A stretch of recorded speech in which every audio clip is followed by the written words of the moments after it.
یہ امام ابن البر مالکی آپ کی موطا کی انہوں نے بہترین شرح لکھی ہے التمہید لما فی موطا من الاسانید، بہترین 25 جلدوں کے اندر محقق کا نسخہ آیا ہے، اسے بھی اپنے مطالعے میں رکھیں۔ اس کے اندر وہ ایک باب قائم کرتے ہیں، حال العلم اذا کان عند الفساق والارذال، اس وقت دین کا کیا حال ہوگا، اس علم کا کیا حال ہوگا جب وہ علم فاسقوں کے پاس اور کم ترین لوگوں کے پاس چلا جائے۔ اب یہ فاسق اور کم ترین لوگ کون ہوں گے جو اس دین کو لے کر چلیں گے، جن کے پاس یہ دین چلا جائے گا؟ تو اس کے تحت نبی اکرم صلی اللہ علیہ وسلم کی حدیث نقل کی، روایت نقل کی کہ سئل رسول اللہ صلی اللہ علیہ وسلم عن اشراط الساعۃ، نبی اکرم صلی اللہ علیہ وسلم سے قیامت کی نشانیوں میں سے ایک نشانی کا پوچھا گیا کہ کیا کیا نشانی ہے؟ تو نبی اکرم صلی اللہ علیہ وسلم نے فرمایا کہ قیامت کی نشانی ان من اشراط الساعۃ ان یلتمس العلم عند الصغیر، قیامت کی نشانیوں میں سے ایک نشانی یہ ہے کہ اس دین کو اکابر سے لینے کے بجائے، اس دین کو اسلاف سے لینے کے بجائے، اس دین کو اپنے سے پچھلوں سے لینے کے بجائے چھوکروں، میں یہ ترجمہ کرتا ہوں، معذرت چاہتا ہوں لیکن ترجمہ مجھے سب سے جامع اور معنی یہ اس کا نظر آتا ہے، چھوکروں اور لونڈوں سے جب وہ دین حاصل کر لیا جائے، جب اکابر کو چھوڑ کر پروفیسر اور ڈاکٹر اور نام نہاد میڈیائی محقق دین پھیلانے لگ جائے اور دین دینے لگ جائیں، اور وہ اکابر پر لعن طعن۔ نبی اکرم صلی اللہ علیہ وسلم کی حدیث ہے کہ جب 15 کام اس امت میں ہونے لگے تو پھر سرخ آندھیوں کا اور زمین میں دھنسنے کا انتظار کرو۔ ان 15 کاموں سے کام یہ بھی آپ نے سنا ہوگا کہ بعد والے اپنے پہلے اس پر لعن طعن شروع کر دیں۔ ہمارے عقیدے کے ایک بہت بڑے بزرگ گزرے علامہ الکائی رحمہ اللہ، ان کی کتاب نے آپ نے دیکھی ہوگی، مشہور علم کلام کی کتاب ہے شرح اصول اعتقاد اہل سنت والجماعت، علم کلام پر بہترین کتاب ہے۔ اس کے اندر اپنی سند کے ساتھ، اور یہ سند حسن درجے کی ہے، حضرت عمر فاروق رضی اللہ تعالیٰ کا اثر لے کر آتے ہیں۔ حضرت عمر فاروق رضی اللہ تعالیٰ فرماتے ہیں کہ لوگوں، سب سے بہترین بات نبی اکرم، سب سے بہترین قول اللہ کا قول اور اللہ کی کتاب ہے، اور سب سے بہترین رستہ ہدایت کا اور سب سے بہترین سنت نبی اکرم صلی اللہ علیہ وسلم کا رستہ، ان کی سنت ہے۔ اور لوگوں، الا وان الناس بخیر، لوگ اس وقت تک خیر پر رہیں گے، لوگ اس وقت تک صراط مستقیم پر رہیں گے، لوگ اس وقت تک ہدایت پر رہیں گے، اس وقت تک وہ خیر پر رہیں گے کہ اذا اخذوا العلم عند الاکابر ولم یقم الصغیر علی الکبیر، جب تک یہ علم، یہ دین، یہ حق کا راستہ، یہ علم دین اور یہ دین اپنے اکابر سے لیا جائے گا، اور چھوٹے بڑوں کے خلاف سینہ تان کر کھڑے نہ ہوں گے، یہ لوگ اس وقت تک خیر پہ رہیں گے، یہ امت اس وقت تک ہدایت پر رہے گی۔ فَإِذَا قَامَ الصَّغِيرُ عَلَى الْكَبِيرِ فَقَدْ هَلَكَ، اور کان کھول کر سن لو، اور یہی پیغام میں آپ کو دینے ہوں جو آج سے 1400 سال پہلے عمر فاروق رضی اللہ تعالیٰ دے کر گئے، یہی میرا پیغام ہے۔ اور لوگوں، کان کھول کر سن لو کہ جس دن یہ لونڈے اور یہ پروفیسر ٹائپ کے لوگ اکابر کے خلاف کھڑے ہو گئے اور اکابر کی غلطیاں نکالنے لگے اور اکابر کی عقائد اور نظریات اور اعمال میں نکتہ چینی کرنے لگے، تو تم اسی وقت سمجھنے لگے کہ تم ہلاک ہو گئے، تمہاری ہلاکت کے دن شروع ہو گئے، تمہاری بربادی کے دن شروع ہو گئے۔ افسوس کے ساتھ کہنا پڑتا ہے کہ آج یہی ہوا چل رہی ہے، آج یہی موسم ہو گیا۔ عوام کو تو چھوڑے، ہمارے طلباء اور علماء کو برگشتہ کیا جا رہا ہے اکابر سے، حالانکہ نبی اکرم یہ اکابر پرستی کی تعلیم دینے میں نہیں آئے۔ اگر یہ اکابر پرستی ہے تو یہ عمر فاروق رضی اللہ تعالیٰ دے کر چلے گئے، اگر یہ اکابر پرستی ہے تو نبی اکرم صلی اللہ علیہ وسلم نے فرمایا، حسن درجے کی روایت ہے، البرکۃ مع اکابرکم، لوگوں برکت تمہارے اکابر کے ساتھ ہے، برکت تمہارے بڑوں کے ساتھ ہے۔ آج ہمارا المیہ یہ ہے کہ ہمیں ڈاکٹروں اور پروفیسروں کو اور چکا چوند اور رنگین کپڑوں کے اندر اور میڈیا پر آنے والوں کو سننے کا تو بڑا شوق ہے، لیکن اگر ہم نے نہیں پڑھا، ہم نے نہیں دیکھا تو اپنے اکابر کو نہیں دیکھا، ہم نے اپنے اکابر کو نہیں پڑھا۔ اللہ کی قسم، جیسے میں کہتا ہوں نا بنا کسی تشبیہ کے، کہ صحابہ کرام رضوان اللہ تعالیٰ علیہ مجمعین کی نظر جب حبیب پاک صلی اللہ علیہ وسلم پر پڑی تو پھر کسی اور طرف وہ نظر گئی نہیں،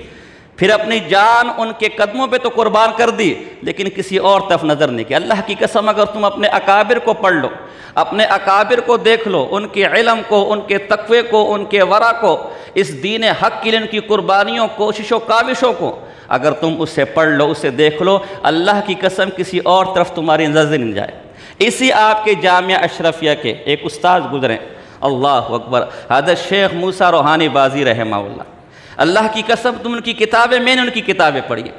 تم ان کی کتابیں پڑھو تم حیران رہ جاؤ۔ ایک النجم السعد فی مباحث اما بعد پر کتاب لکھی، ایک اما بعد کے لفظ پر اتنی ضخیم کتاب لکھی، اور نہ صرف عجائب و غرائب بیان کیے بلکہ آخر میں ایسے قاعدے اور اصول حضرت نقل کیے، ہم نے آج تک یہ سنا تھا کہ بسم اللہ کی 1600 تراکیب کی جا سکتی ہے، ملی اگرچہ کہیں بھی نہیں۔ اور قرآن کی تراکیب کے اوپر مختلف کتابیں، درویش کی اعراب القرآن ہے، صافی کی اعراب القرآن ہے، اور المفصل فی اعراب القرآن 30 جلدوں کے اندر سعودیہ سے چھپ کر آ گئی ہے۔ آپ ان کو کھولیں گے، کسی بھی آیت کی توجیہ میں 2 ترکیبیں، 3 ترکیبیں، 4 تکبیریں، قربان جاؤ شیخ صاحب پر صرف اما بعد کی ترکیب پر ایسے اصول نقل گئے کہ 13 لاکھ سے زیادہ تراکیب کی جا سکتی ہے۔ آپ نے اپنے اساتذہ سے، جب چھوٹے درجوں میں ہم نے بھی اپنے اساتذہ سے جب پڑھتے تھے، آل اور اہل پر درود شریف پڑھنے کا جب مسئلہ آتا تھا تو آل اور اہل میں 3 فرق بیان کیے جاتے تھے۔ بہت قابل استاذ ہو تو 3 فروق بیان کیے جاتے ہیں۔ ہماری شروحات اٹھا لے، 3 سے اوپر فروق میرے علم میں نہیں کہ کسی نے بیان کی ہے۔ قربان جاؤں شیخ موسیٰ روحانی بازی رحمہ اللہ پر جب فروق نقل کرنے لگے تو 17 تک فروق بیان کر کے چلے گئے۔ کس کو علم؟ آپ کو ایک عجیب بات بتاؤں، یعنی اس جامعہ کے ایک عالم دین کا یہ حال ہے۔ ابھی تو میں پچھلے اسلاف کی طرف گئے نہیں۔ حضرت شیخ موسیٰ روحانی بازی رحمہ اللہ کی ایک اور کتاب ہے، فتح العلیم بحل الاشکال فی تشبیہ العظیم فی حدیث کما صلیت علی ابراہیم۔ اعتراض ہوا درود ابراہیمی کے اندر کہ یہاں حضور علیہ السلام پر درود پڑھنے کو تشبیہ دی جا رہی ہے تو ابراہیم علیہ السلام پر درود پڑھنے سے، تو مشبہ بھی مشبہ سے اقویٰ ہوتا ہے۔ ایک اعتراض اٹھا، بھئی فلاں چاند کی طرح ہے، فلاں شیر کی طرح ہے، تو ظاہر رانائی میں، خوبصورتی میں چاند زیادہ قوی ہے، مشبہ بھی وہ ہے۔ اسی طرح بہادری میں اور شجاعت میں شیر زیادہ قوی ہے، مشبہ بھی وہ ہے۔ اب لوگوں نے اعتراض اٹھایا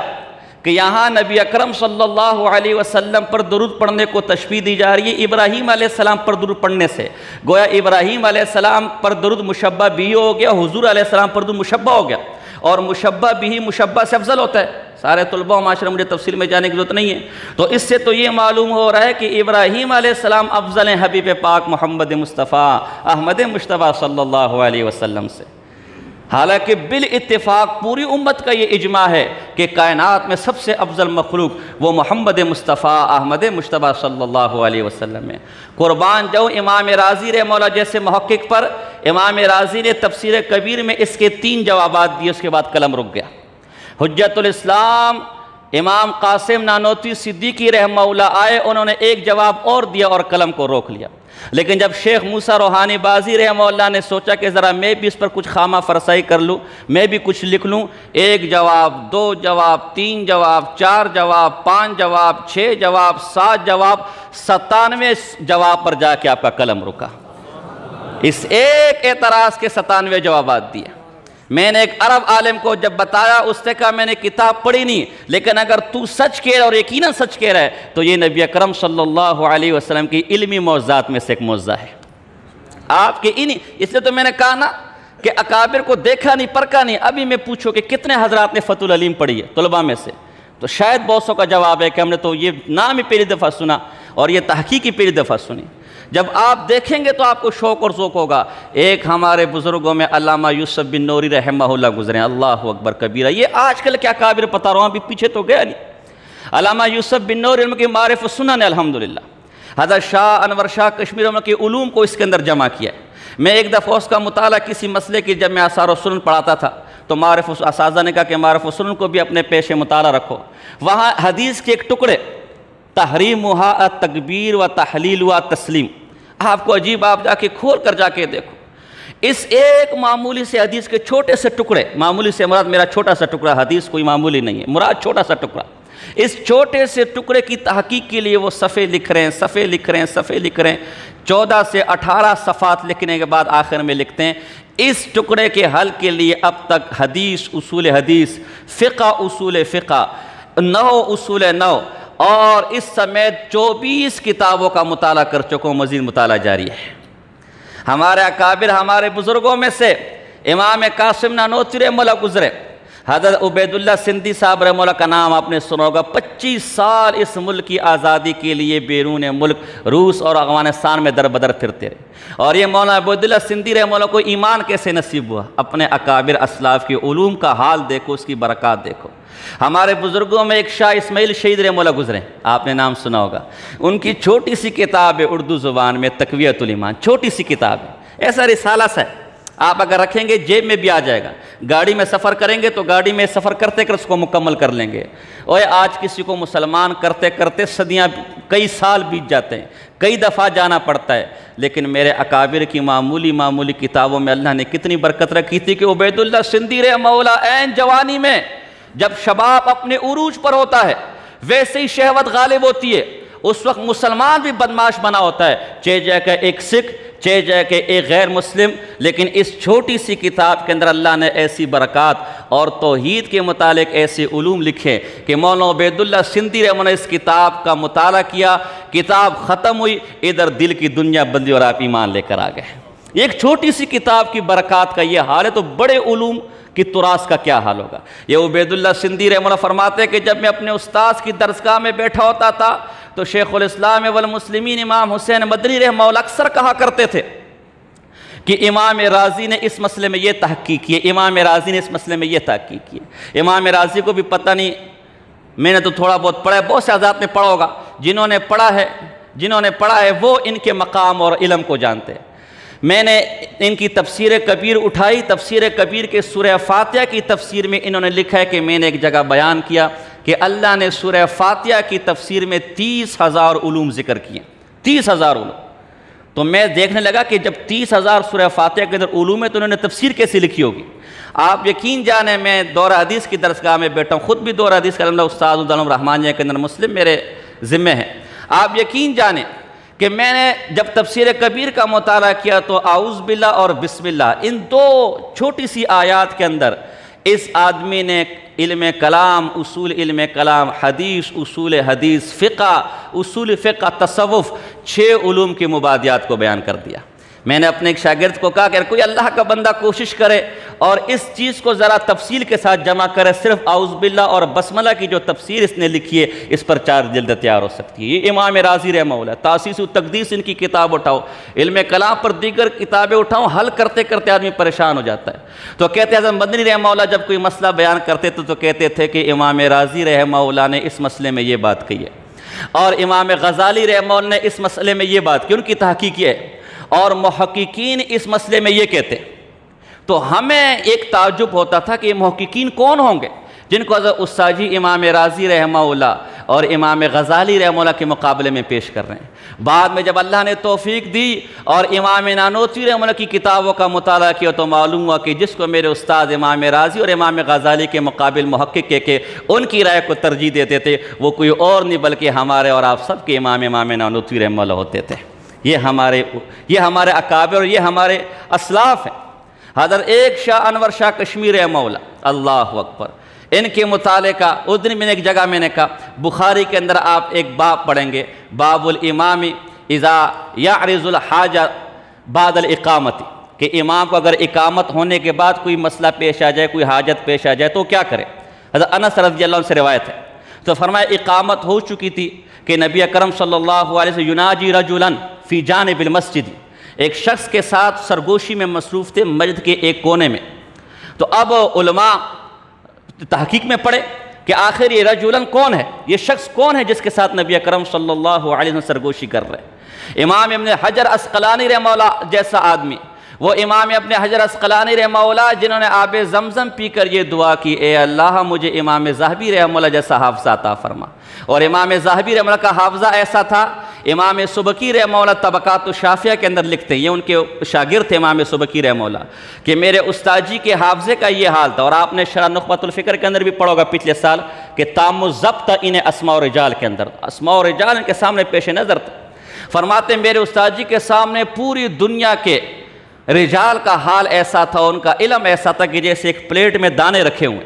اور استاد جی کو جس رجل کا اور جس شخصیت کا تذکرہ درکار ہوتا تھا اس پلیٹ سے چنتے تھے، ایسے میرے استاد کا حافظہ تھا۔ اور واقعتاً جب آپ ان کی کتابیں پڑھیں گے تو حیران رہ جائیں گے۔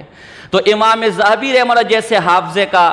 کی دعا مانگی امام ابن حجر عسقلانی رحمہ اللہ نے، اور علماء فرماتے کہ اللہ نے ان کی دعا قبول کی، دونوں ہاتھوں سے لکھتے تھے، یہ بھی ان کی کرامت تھی۔ اور حافظے کا یہ حال تھا کہ جب بازار میں جاتے تھے تو کانوں کے اوپر ہاتھ رکھ لیتے تھے کہ غیر اختیاری طور پر بھی جو آواز کان میں پڑ جاتی وہ بھی کئی سال تک یاد رہتی تھی۔ لیکن امام ابن حجر عسقلانی رحمہ اللہ جیسے شخصیت کو وہ رجل نہ ملا۔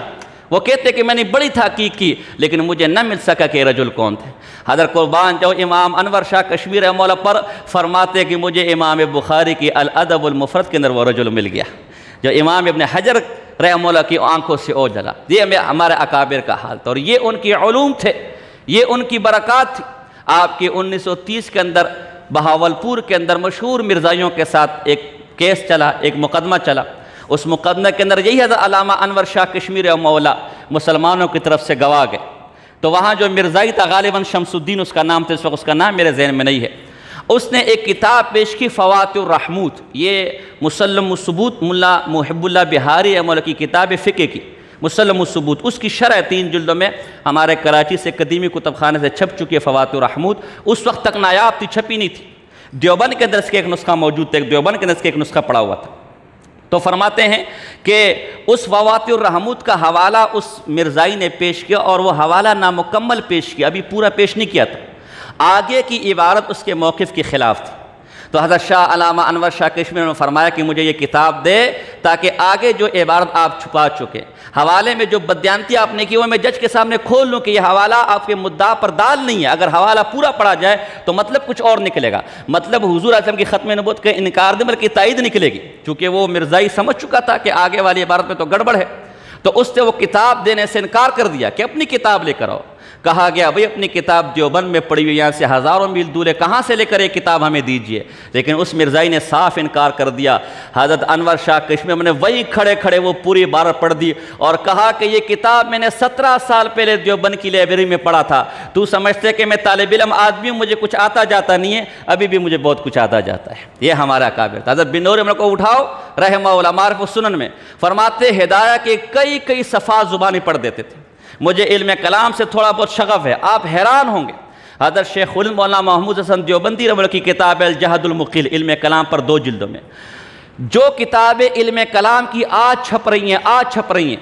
جو خود جن کا محقق لکھتا ہے کہ یہ 700 سال بعد چھپ رہی ہے، یہ 400 سال بعد چھپ رہی ہے، فلاں جگہ اس کا مخطوطہ ہمیں ملا ہے، فلاں جگہ اس کا مخطوطہ، اور اب تحقیق کر کے ہم چھاپ رہے ہیں۔ عربی کتابوں میں آپ نے دیکھا ہوگا محقق شروع کے اندر وہ سارے نسخے بیان کرتا ہے، اس کی تحقیق بیان کرتا ہے۔ ان کتابوں کے حوالے جو آج 400 600 سال بعد چھپ رہی ہیں، حضرت جی کی کتاب کے اندر وہ حوالے موجود ہیں۔ یہ حضرات نہ صرف چھپی ہوئی کتابیں بلکہ ان کے مخطوطوں کو رٹ چکے تھے، ان کے مخطوطوں کو حفظ کر چکے تھے۔ یہ میرے اکابر اور یہ میرے اسلاف ہے۔ تو آج ان اکابر اور ان اسلاف کو عقیدہ سمجھنا آیا،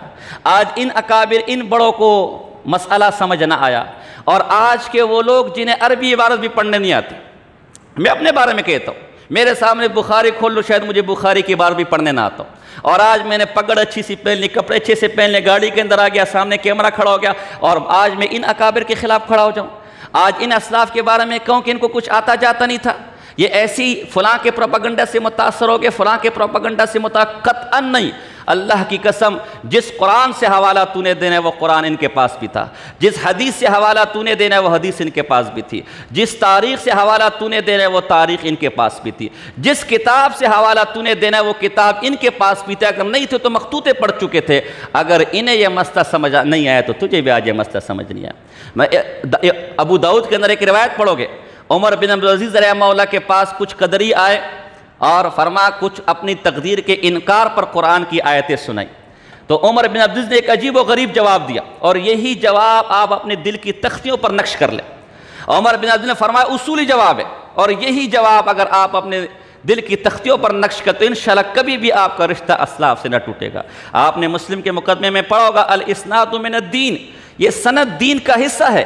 سند کا مطلب ہی کیا ہے کہ حدیث تو نے کس بزرگ سے لیے، اگر وہ بزرگ ہے وہ نیک ہے تو ہم قبول کرنے کو تیار ہیں، اگر وہ بزرگ اور نیک نہیں ہے تو ہم یہ روایت، یہی اکابر ہے، یہی اسلاف ہے۔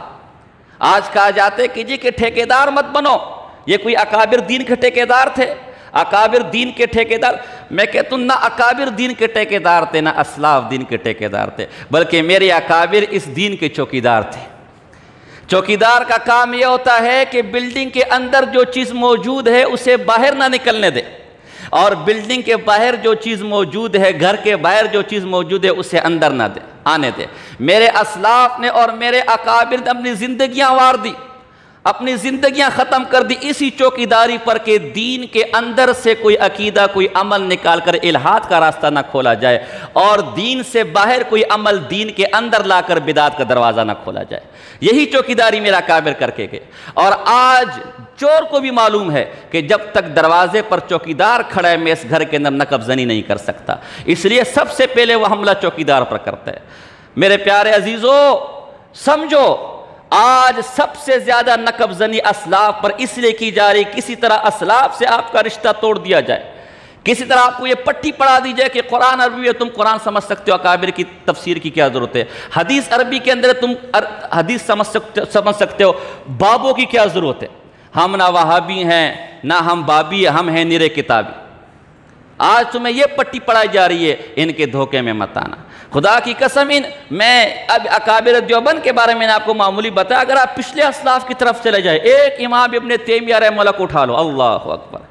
اللہ اکبر، ان کے شاگرد امام عبدالہادی رحمہ اللہ کی سوانح لکھی ہے، ان کا ترجمہ لکھا ہے، اس کے اندر لکھتے کہ میرے استاذ محترم نے، ان کو حدیث کا شوق چڑھا امام ابن تیمیہ رحمہ اللہ کو، تو انہوں نے حدیث کے شوق میں سیاہ ستہ ساری کی ساری حفظ کر لی، لیکن شوق ابھی بھی مکمل نہ ہوا، تو وہ مستد امام احمد بن حنبل رحمہ اللہ کی طرف متوجہ، کم و بیش 30,000 علماء موجود ہے، کمی کو تئی کر سکتا ہوں، طالب علم آدمی ہوں، کم و بیش 30,000 حدیث مستد امام احمد بن حنبل کے اندر جمع ہے۔ فرمایا یہ بھی ساری کی ساری حفظ کر لی، لیکن شوق علم اور حفظ حدیث کا شوق ابھی بھی ختم نہ ہوا، تو طبرانی کی طرف متوجہ ہو گئے، معجم کبیر، معجم اوسط، معجم صغیر امام طبرانی کے آپ نے سنی ہوگی، ہمارے پاس موجود ہے۔ فرمایا یہ بھی ساری کی ساری حفظ کر لی، اور ابھی میرے استاذ کی عمر 19 سال تھی، 19 سال کے اندر یہ سب کچھ حفظ کر چکے تھے۔ جب کسی قرآن کی آیت کی تفسیر کرنے کے لیے بیٹھتے تھے تو پہلے اس آیت کی 200 تفاسیر کو دیکھتے تھے، پھر سجدے میں گر کر اللہ سے دعا مانگتے تھے، اے اللہ اس آیت کی تفسیر مجھ پر کھول دے۔ ان اکابر کو تو عقیدہ سمجھنا آیا، ان اکابر کو تو مسئلہ سمجھنا ہے، اور آج کے لوگ کھڑے کر ہمیں عقیدہ، ہمیں مسئلہ سمجھائے۔ اس لیے میری آپ سے گزارش ہے، مختلف طریقوں سے آپ کے پاس آئیں گے،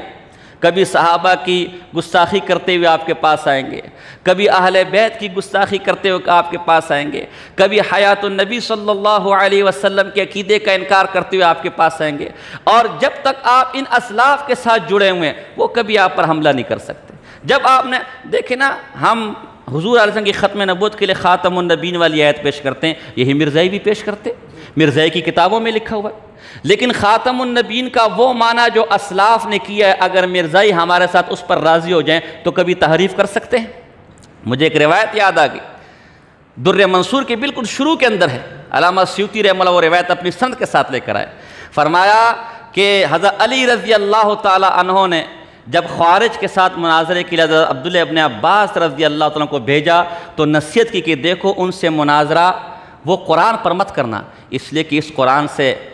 ہدایت بھی لی جا سکتی اور گمراہی بھی ہو سکتی ہے، بلکہ حدیث رسول کو بیچ میں فیصل بنانا، جب حدیث رسول پر فیصلہ ہوگا تو خوارج کبھی بھی اپنا عقیدہ ثابت نہیں کر سکتے۔ میں اس میں تھوڑی سی ترمیم کرتا ہوں کہ اس زمانے میں احادیث ہی تھی، ان میں تھوڑی سی ترمیم اگر کر لی جائے کہ اب حدیث رسول کے ساتھ اسلاف کو بھی ساتھ میں رکھا جائے تو نہ قرآن کے اندر کوئی منمانی تحریف کر سکتا ہے، نہ حدیث رسول کے اندر کوئی منمانی تحریف کر سکتا ہے۔ میں حیران اپنے آپ پر ہوں کہ ہم سن کیسے لیتے ان لوگوں کو۔ حسن بصری رحمہ اللہ حلیۃ الاولیاء کے اندر روایت ہے، حسن بصری رحمہ اللہ جیسا شخص، جیسا محدث، اس کے سامنے قدری آئے اور قرآن کی آیت تلاوت کرنا چاہیے، کہ ہماری چند آیتیں آپ کے سامنے تلاوت کرنا چاہتے سن لے۔ حضرت حسن بصری نے اپنے کانوں پر ہاتھ رکھ لیے اور سننے سے انکار کر دیا۔ انہوں نے کہا تھا قرآن کی آیت ہی تو سنائیں گے اور کچھ نہیں کہیں گے، فرمایا اٹھو یہاں سے۔ پھر گزارش کی، اپنے طلباء کو کہا کہ ان کو اٹھاتے ہو یا میں اٹھوں؟ تو طلباء تو ظاہر طلباء استاد پر جان دینے والے، طلباء نے کہا بھاگو یہاں سے۔ جب وہ چلے گئے تو طلباء نے پوچھا استاد جی آخر آیات ہی تو سنانے آئے تھے نا، اگر آیت سن لیتے تو کیا ہو جاتا؟ حسن بصری نے فرمایا اگر ان کی آیت سے میرے دل پر ان کا عقیدہ گھر کر جاتا اور میں گمراہ ہو جاتا تو اس کا ذمہ دار کون ہے؟ حسن بصری مولا جیسا آدمی یہ کہے اور آج ہم فتنوں کے دور میں رہنے والے بڑے شوق و ذوق سے میڈیا پر وہ بیانات سنیں، وہ باتیں سنیں، اور پھر دل پر جب وہ گمراہی کے اثرات دل پر ہوتے ہیں اور دل اس سے اور دماغ اس سے سیاہ ہو جائے، تو پھر ہم کہیں کہ ہم گمراہ کیوں گے؟ اس لیے نہ صرف اکابر پر اعتماد کرے، نہ صرف آنکھیں بند کر کے ان پر اعتماد کرے، بلکہ ان کے خلاف بولنے والوں کو سننا بھی گوارا نہ کرے۔ انشاءاللہ یہی تعلیمات اس ادارے کی ہے، اور یہی تعلیمات آپ کو ہمارے اساتذہ نے، ہمارے بڑوں نے دیے، اور انشاءاللہ اسی کا وعدہ آپ کرتے کہ نہیں کرتے؟ بس یہی درد دل آپ کے ساتھ لایا تھا۔ حضرات اساتذہ کرام کو اللہ پاک جزائے خیر دے۔ یہ سوالات میرے پاس آئے ہیں، سوالات کے جواب دینا یا وقت مکمل ہو گیا؟ ہاں یہ سوالات آپ اساتذہ سے پوچھ سکتے ہیں، جو مختصر سوالات ہیں۔ عطا اللہ شاہ بخاری کی اولاد کے بارے میں کیا نظریہ؟ السلام علیکم مولانا شاہ کتنے مزاج والے تو یہ قرآن کے حافظ، ان پر میرا ویڈیو لنک ہے، وہ آپ دیکھ لیجئے گا کہ ان کی اولاد کے بارے میں کیا نظر رکھنا چاہیے۔ تو یہ قرآن کے حافظ کیوں نہ بنے؟ ان کے بارے میں اپنے بزرگوں سے سنا ہے کہ جی وہ فرماتے تھے کہ میں جب قرآن کھولتا ہوں تو اس کے علوم میرے سامنے اتنے آ جاتے ہیں کہ وہ آیت میرے نظروں سے اوجھل ہو جاتی ہے، علوم اس کتنے آ جاتے ہیں کہ آیت نظروں سے اوجھل ہو جاتی ہے۔ استاد جی جناب پروفیسر طاہر حویلی کے مطابق وہ گمراہ آدمی تھے اور اکابر کے خلاف۔ مولانا سلمان خان صاحب رحمہ اللہ کو کون جانتا ہے؟ آپ سب کے بزرگ ہیں نہیں، آپ کے اساتذہ کی سند پر ان کے دستخط ہے۔ میں ایک بات کہتا ہوں، اس کے نظریات کیا تھے کیا نہیں وہ ایک طرف۔ ان مولانا سلمان خان صاحب رحمہ اللہ کے بارے میں کہتے ہیں کہ انہوں نے 1000 تابعیات پاک باز اور صحابیات پر زنا کی تہمت لگائی، ان کی کمر پر 1000 کوڑے جاری ہونے چاہیے۔ آپ برداشت کریں گے؟ ابھی میں نظریات کی طرف نہیں آیا، آپ برداشت کریں گے؟ اس قسم کا یہ آدمی تھا۔ باقی اس پر میرے دروس سے وہ دیکھ لیں۔ روحیں دنیا میں آتی نہیں، بالکل بھی نہیں آتی، جن روایت کے اندر یہ درست نہیں۔ استاد محترم راولپنڈی میں ایک مولوی، السلام علیکم ورحمۃ اللہ صاحب مولانا، بس باقی کوئی سوال خاص نہیں ہے انشاءاللہ، پھر اللہ پاک جزائے خیر دیتا آپ کے تمام جو سوال باقی آپ اپنے اساتذہ سے کریں، انشاءاللہ اساتذہ بھی آپ کو وہی جواب دیں گے۔ جی آخر میں کہہ دوں، ہم اہل سنت والجماعت ہیں، ہم نہ رافضی سبائی ہیں اور نہ ناسبی اہل بیت کے دشمن ہیں۔ ایسے ہیں کہ نہیں یار؟ ہمارا تعلق امام حسین رضی اللہ عنہ کے ساتھ ہے، ہم حسینی ہیں اور حسینی رہیں گے، ایسے ہے کہ نہیں یار انشاءاللہ؟